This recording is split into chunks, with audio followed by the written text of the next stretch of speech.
अस्सलाम वालेकुम नाजरीन, आप देख रहे हैं औरंगाबाद के झरोखे एक ऐसा सिलसिला जहां हम आपको मिलाते हैं इस शहर के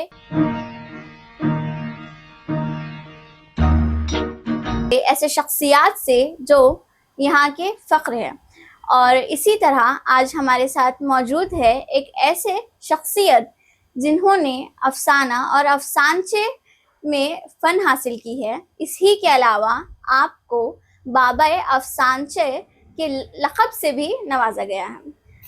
हमारे साथ जी हाँ, मैं बात कर रही हूँ डॉक्टर अजीम राही साहब की, हमारे साथ मौजूद है और हम जानेंगे अजीम राही साहब से आपके सफ़र की कहानी। सबसे पहले तो बहुत बहुत मुबारक हो अजीम राही साहब। बहुत शुक्रिया जी। मैं जानती हूँ गुज़िश्ता दिनों में आपको महाराष्ट्र साहित्य अकेडमी ने एक अवार्ड से नवाजा है और इस अवार्ड का नाम है वली दखनी अवार्ड।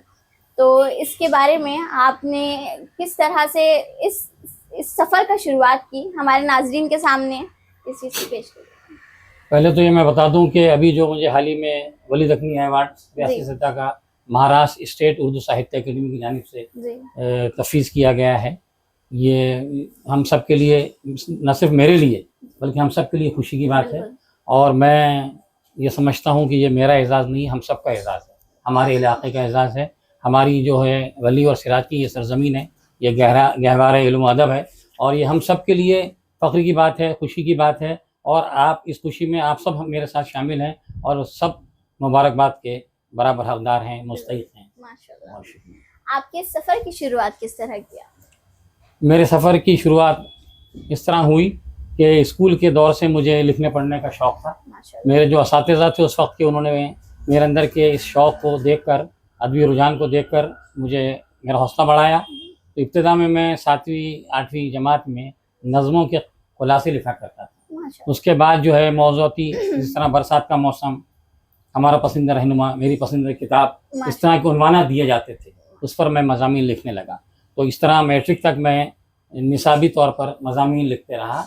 और बाद में जब मैं कॉलेज में आया, उस ज़माने में हमारे पास PUC साइंस हुआ करता था, तो फिर मेरा अफसाना निगारी की तरफ मेरा रुझान हुआ जी। और मैं अफसाने लिखने लगा। ऐसे कुछ पसंदीदा मज़ामीन जो आपको आपके बचपन से पसंद थे और आप लिखना पसंद करते थे? मुझे बचपन से जो है हमारी जो तहजीबी रिवायत है, जी बिल्कुल, रिश्तेदारों में जो मोहब्बत है, खुलूस है, ये चीज़ें मुझे बहुत पसंद थी। क्योंकि मेरी जो मुझे बचपन में जो सोबतें मिली, अपने बुजुर्गों के साथ मैं बहुत रहा माशाअल्लाह। और अब जैसे अपने ताया के साथ, चचा के साथ, वाली साहब के साथ। और उसके बाद फिर स्कूल में आया तो मुझे असातिज़ा मिले, अदब के मैदान में आया तो मेरे सीनियर अदीब और शायर मिले।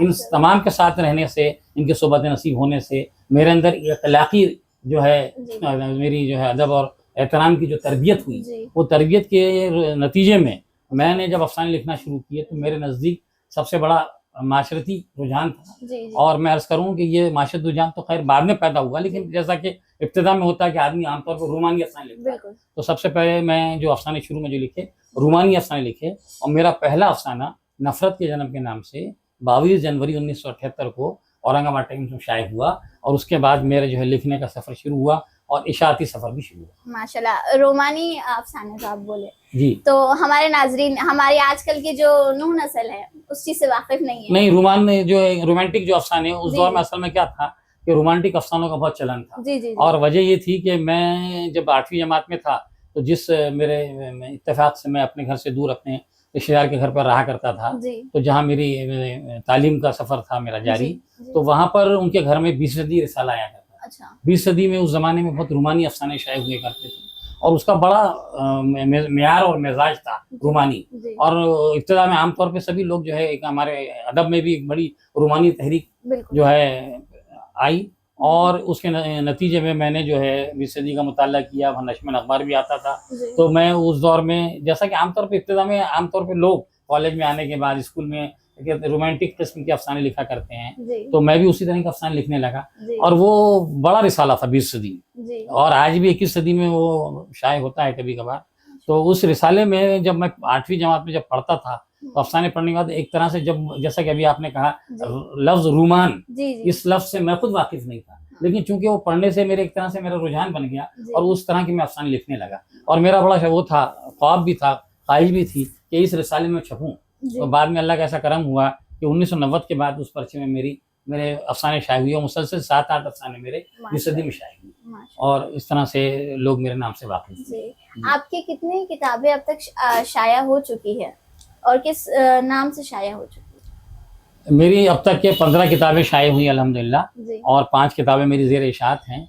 मेरी 3 किताबें जो है वो इब्तिदा में पहला मजमुआ जो शाया हुआ वो अफसानचों का था। उस ज़माने में अफसानचों को मिनी अफसाने कहा करते थे। तो मेरा पहला मिनी अफसानों का मजमुआ फूल के आंसू शाया हुआ, वो 1987 की बात है, फूल के आंसू। उसके बाद मेरा दूसरा अफसानों का मजमुआ, जो अफसानों के एतबार से पहला मजमुआ है, अगली सदी के मोड़ पे, जिसे महाराष्ट्र स्टेट साहित्य उर्दू अकेडमी ने मुझे पहले नाम से नवाजा था। ये 98 की बात है, 98 की बात है, 1998 जब। और दूसरा उसके बाद फिर अगली सदी के मोड़ के बाद एक लंबा गैप आ गया। मेरी जो तीसरी किताब आई वो 2002 में आई, वो भी मिनी अफसाने अफसान जो मजमुआ था, दर्द के दरमियान। वो वज मेमोन ट्रस्ट के माली ताउन से शाया हुआ था, और काफ़ी उसको पजीराई मिली, मकबूल हुआ। और उसके बाद फिर मेरा अफसानचों का सफ़र शुरू हुआ। तो अफसानचे में जो थी एक नई सिम, जो मिनी अफसाने तो मेरे शाये हुए। पहले जोगिंदर पाल साहब का जो यहाँ क़याम था औरंगाबाद में, तो 1980 से पहले, मतलब यहाँ तकरीबन 14 साल रहे वो। तो 1964-65 में आए थे, SB कॉलेज के प्रिंसिपल रहे। तो बहुत बड़ा उर्दू अफसाने का, जदीद उर्दू अफसाने का बड़ा नाम है। तो उन्होंने अफसानचे लिखे। उनके अफसानचों का पहला मजमुआ सिलवटे 1975 में शाया हुआ, और वहाँ से उनकी सरपरस्ती मुझे हासिल रही।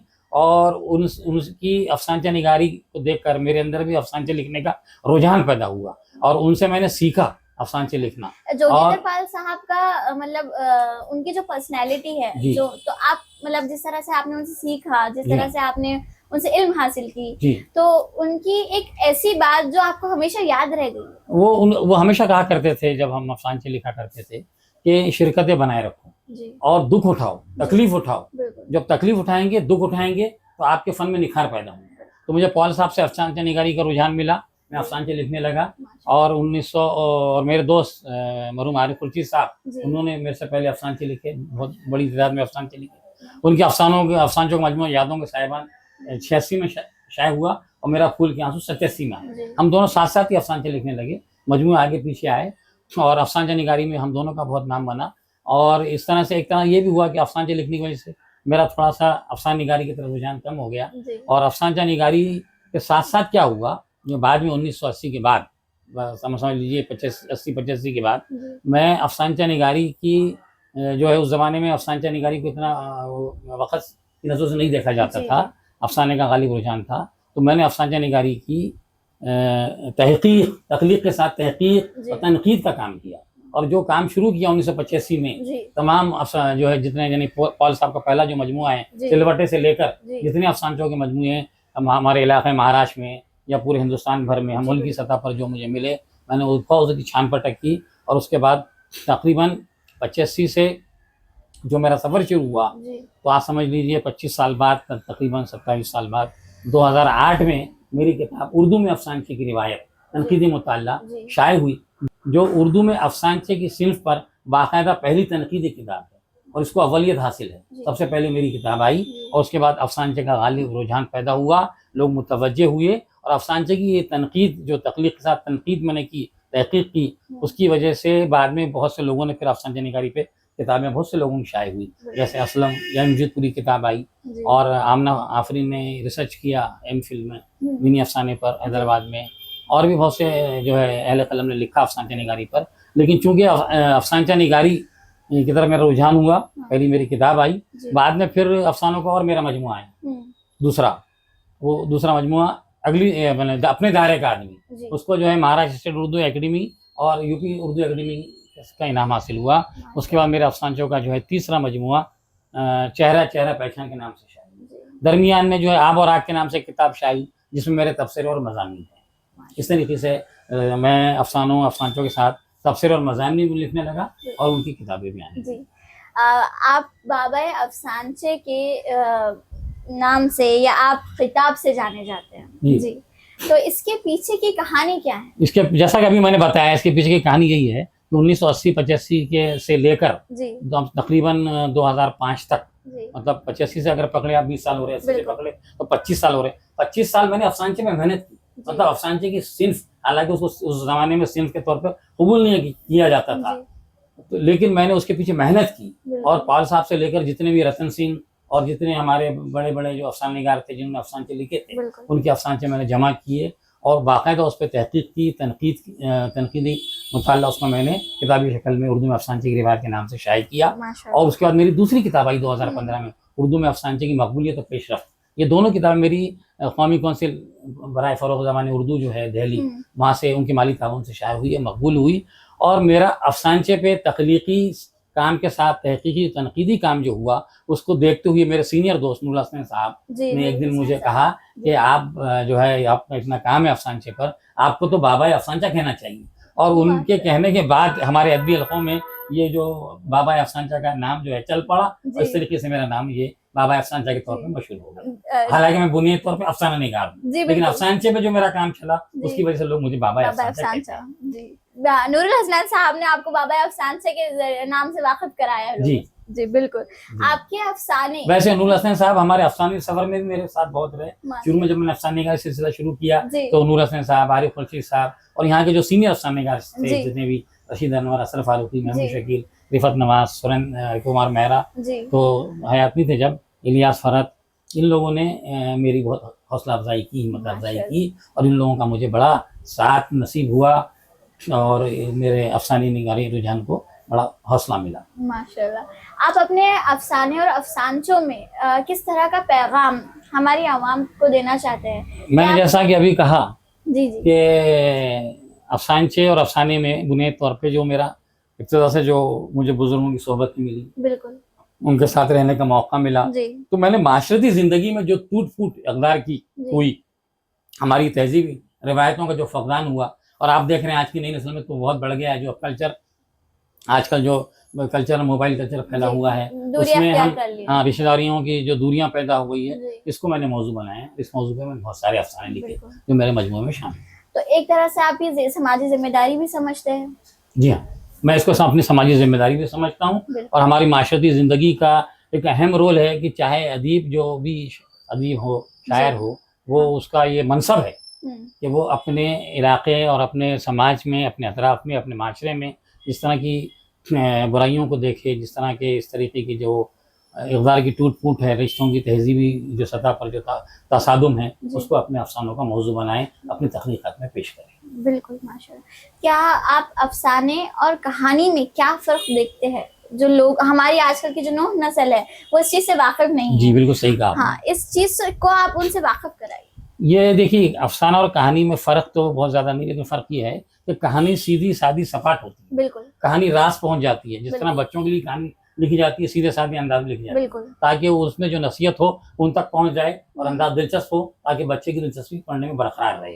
अब रहा मामला अफसाने का, तो अफसाने में ये होता है कि अफसाने में भी कहानी होती है, लेकिन उस कहानी को एक टेक्निक के अंदाज में, जिसमें फ्लैशबैक की टेक्निक है, मोनोलॉग की टेक्निक है, खुद कलामी की टेक्निक है, होता है, उसमें वो बयानिया के साथ एक रवा दावा बयानिया होता है और कहानी अपने उस्लूब के साथ सफर करती है जिसमें टेक्निक भी होती है, मुकालमा भी होता है, किरदार भी होते हैं, मंजर निगारी भी होती है। इस तरह एक अफसाना जो है वो पूरा एक अपने अंदर एक फन रखता है। बिल्कुल माशाल्लाह। एक तरह से हम रिटन फिल्म देख रहे हैं। जी जी, एक तरह से हम, आप देखोगे आप लोग मूवीज देखना पसंद करते हो, मगर थोड़ा वक्त निकालिए, किताबें पढ़िए, अफसाने पढ़िए, अफसाने पढ़िए, तब जाके आपको मालूम पड़ेगा कि आपके वालिदैन ने किस तरह से मूवीज देखी है। जी हाँ, जी हाँ। जी, हमारे पास हम जानना चाहेंगे कि क्या आपको लगता है कि आज की जो नूह नस्ल है तो वो इस अफसानचे की तरफ राग़िब हो सकती है, या वो अपना कनेक्शन इस अफसाना और अफसानचे के साथ बना सकती है, या वो भी लिखना शुरू कर सकती है? नहीं, बिल्कुल। अभी आजकल तो अफसानचे का और अफसाने का रुझान बहुत नई नस्ल में बढ़ गया है। वो बहुत तेज़ी से अफसानचे लिख रहे हैं और चूंकि आप जैसा जानते हैं सोशल मीडिया में तो बहुत ज़्यादा ये ग्रुप बने हुए हैं अफसानचा के, और उसके एडमिन्स बहुत बड़े अफसाने निगार हैं, जूनियर सीनियर, और सब मिलके जो है अफसाने उस पर डालते हैं और उस पर सबकी राय लेते हैं, कमेंट्स करते हैं, और ये अफसानचा निगारी को तो बड़ा रुझान मिला है नई नस्ल में, वो लिख रहे हैं। अब इसमें यह है कि अफसानचा जो है बड़ी शिद्दत से और बड़ी तेज़ी से, बड़ी कसरत से लिखा जा रहा है, तो थोड़ा सा फ़नी एतबार से उसमें वो आप सोच सकते हैं जी कि जो है मायब और महासिन की जो बात होती है जी वो बिल्कुल तो पढ़ने वाला अपने तौर पर तय कर सकता है, बिल्कुल। लेकिन खुशी की बात है कि हमारी नई नस्ल जो है अफसाने से अफसानचे से जुड़ी हुई है, मुतवज्जे है और पूरी तरह से लिख रही है माशाल्लाह। और ये इत्मीनान बख्श सूरत है बिल्कुल मेरी नज़र में। जी। जी मैं जानना चाहूंगी कि आपने जिस तरह से अपना अफसाना या अफसानचे का सफर शुरू किया है, क्या आपकी कोई यादगार लम्हा या यादगार किस्सा है जो हमारे नाजरीन के साथ पेश करना चाहेंगे? नहीं, ऐसे तो बहुत से है लम्हे जो, लेकिन मिसाल के तौर पे एक आदमी मेरे जहन में किसी वाक़े से एक तहरीक मिलती है मुझे, जी और तहरीक मिलने के बाद जहन में पहले एक जुमला आता है, लेकिन एक जुमले के बाद मैं एक पूरा जो है जो अफसाना लिख लेता हूँ बिल्कुल पूरा। वो वाक़या जो है एक पहले जुमले असल में से। मेरे जहन में पूरी तरह से मेरे जहन को तहरीक देता है जी और वो अंदर ही अंदर पकने लगता है हाँ। और फिर पूरी तरह वो पूरे मेरे हवास पे छा जाता है वो एक तरह वाक़या। से मैं ये बात मान हाँ, लूं छा कि जिस जाता है। तरह आपके और मेरे हाँ। बीच में अभी ये कन्वर्सेशन चल रही है या जी हाँ, बातचीत चल जी, रही है, जी। अगर आपको मेरा कोई एक जुमला पसंद आ जाए तो तो आप मैं उसका अफसाना उसको हम अफसाने की, अगर वो मुतासिर करे, जी जी तहरीक दिलाए, बिल्कुल इंस्पायरेशन पैदा करे, जी तो वो एक जुमला आपका अफसाना भी बन सकता है। माशाल्लाह और मैंने ऐसे कई अफसानचे भी लिखे हैं। एक जी। अफसानचा आपको मिसाल के तौर पर सुना देता जी हूँ जी बिल्कुल जो मेरा बहुत अफसानचा मशहूर हुआ और बहुत जगह ये अफसाना मेरे हवाले के तौर पे आया है जी उर्दू की तनकीदी किताबों में अफसानचे की, जी कि इसका उन्वान है चलन।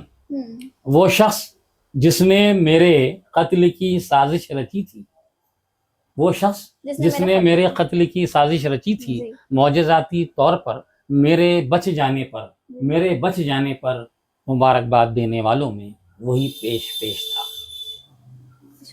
ये अफसाना सुनाने का मकसद ये भी है बिल्कुल। कि अफसानचा वो होता है कि जिसमें बहुत मुख्तसर तरीन अल्फाज में एक कहानी बयान की जाती है, बिल्कुल उसमें एक आखिरी में एक ड्रामाई अंदाज होता है जो कारी को बहुत ज़्यादा मुतवज्जे करता है और मुतासिर करता है, झंझोड़ के रख देता है, और जहाँ अफसानचा ख़त्म होता है वहाँ कारी के जहन में वो कहानी शुरू हो जाती है। बिल्कुल ये एक मुकम्मल अफसानचा है, जी इसकी तारीफ है। माशाल्लाह। आपके नज़दीक जैसे कि आपने जिक्र किया उर्दू ज़बान का भी, जी। तो उर्दू ज़बान का मुस्तकबिल महाराष्ट्र में ख़ास तौर पर औरंगाबाद में हमारे उर्दू ज़बान का मुस्तकबिल महाराष्ट्र में भी बहुत ताबनाक है जी और हमारे औरंगाबाद में भी बहुत रोशन है। आप देख रही हैं हमारे पास पहले बहुत अंजुमनें थी, बज़्म मतल अदब, बाद में बज़्म फ़रोग़ अदब, तामीर अदब, उसके बाद जो है हमारे अभी जो है किताबी सिलसिला शुरू हुआ, हमारे असम मिर्ज़ा साहब, नूरुल हसन साहब, आरिफ खुर्शीद साहब ने शुरू किया जी बिल्कुल और प्रोफेसर शाह हुसैन नई साहब ने, मैं भी उसमें शामिल हूँ। जी आलमगीर अदब किताबी सिलसिला, उसके तहत 7 जिल्दें शाये हुई फ़न जी। शख्सियत पर। बिल्कुल उसके बाद जो है हमारे पास आजकल जो है, बल्कि कई दिनों से वारिसान हरफ व कलम जी वारिस जो है बहुत ज़्यादा बिल्कुल। जो है मुतहर्रिक है जी और बहुत ज़्यादा जो है सरगर्मियाँ उनकी जारी है और उन्होंने जश्न का सिलसिला शुरू किया। मुख्तलिफ शख्सियात हमारे इलाके की मोतबर अदबी बावक़ार शख्सियात, जैसे नूरुल हसन साहब का जश्न हुआ, अभी डॉक्टर इर्तिकाज़ अफ़ज़ल का जश्न का सिलसिला जारी है और भी आगे जश्न होने वाले हैं। और जो है इसके अलावा नौजवान जो है हमारे अहमद औरंगाबादी ने औरंग अदब के नाम से एक बज़्म कायम की है, वो बज़्म भी बड़ी फ़ाल है। उसके बाद ख़वातीन की एक बज़्म भी बनाई गई है जी जी और इस तरीके से काफ़ी जो है अंजुमनें जो है काम कर रही हैं और उर्दू अदब का काम औरंगाबाद में तो बहुत हो रहा है। हमारे वली और सिराज के शहर से बहुत ज़्यादा उर्दू का काम हो रहा है, सरगर्मियाँ बड़ी तेज़ी से जारी है और बल्कि दूसरे शहरों में जी हमारे जो है प्रोग्राम्स जो हो रहे हैं मुसलसल, हमारे पास जो एक्टिविटीज़ होती है, जो सरगर्मियाँ होती है, जी। नशिस्तें होती हैं, मुशायरे होते हैं, बिल्कुल महफ़िलें होती हैं, उनके जी। हवाले से हमारे शहर का नाम बाहर के शहरों में बड़ी इज़्ज़त से लिया जाता है, जाना जाता है और वो लोग हमको तरग़ीबी अंदाज़ में देखते हैं, खुश होते हैं, मुतासिर होते हैं, मुबारकबाद देते हैं। बिल्कुल इसी अब मैं तरह इससे मैं खुश भी हूँ। आपको मुबारकबाद दूंगी शुक्रिया। आपके अवार्ड के लिए। जी, और शुक्रिया, बहुत शुक्रिया। हमने आज हमारे औरंगाबाद के झरोकों में मुलाकात की थी डॉक्टर अजीम राही साहब से। इसी तरह आप भी हमारे झरोकों में पेश होना चाहेंगे और मुलाकात करना चाहेंगे ऐसी शख्सियात से तो जुड़े रहे, बने रहे। आप देख रहे थे औरंगाबाद के झरोखे। मैं हूँ खान नावेरा अशर, एक सहाफ़ी। बहुत बहुत शुक्रिया। आपका बहुत बहुत